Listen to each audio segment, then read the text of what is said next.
I've called this binary trees expressions part 3 exam because it's the exam question. Well, straight away they give you the infix. Now, as soon as you see that, you've got to have alarm bells ringing and say, right, if they're giving me the infix, you bet your bottom dollar they're going to ask for a postfix or a prefix at some point in some way. And normally it's expressed not as you having to create a binary tree, but as you having to traverse the tree to understand a trace table or some sort of other notation. So, question A, an expression tree is an example of a rooted tree. Yeah, of course it is. State the contents of the root tree. We know the root node is, state the contents of the root node. We know the root node is right at the top, so the contents of that is the operator plus.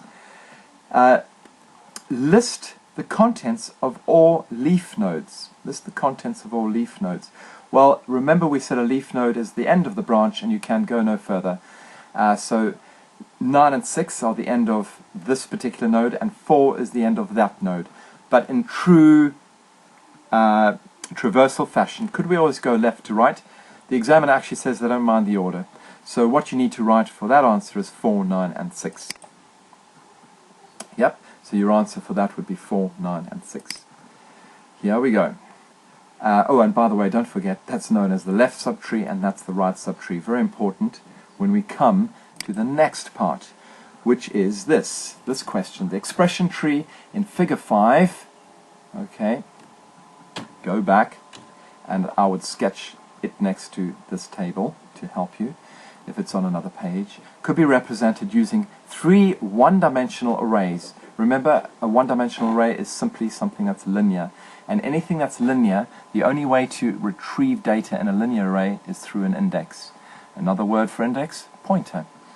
Without that index, it's impossible to add, retrieve, sort. So figure 6 shows representation of figure 5 in 3 different arrays. They all use the same index.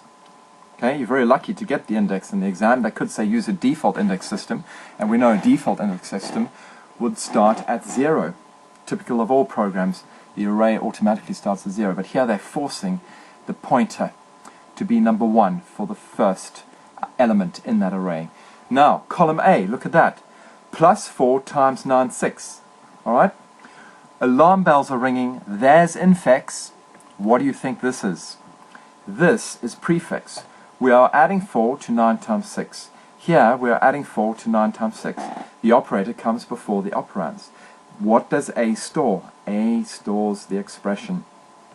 So what does B store? B stores the index. So B is storing number 2, which is 4.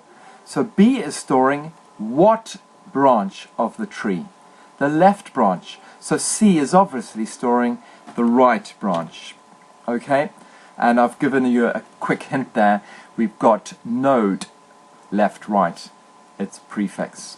Node, left, right. So A holds the expression, plus 4 times 9, 6. You don't have to write prefix. They didn't ask you. But I'm saying alarm bells should be ringing. You should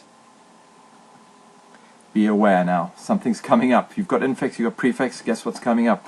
So B holds the index for the left subtree, and C holds the index for the right subtree.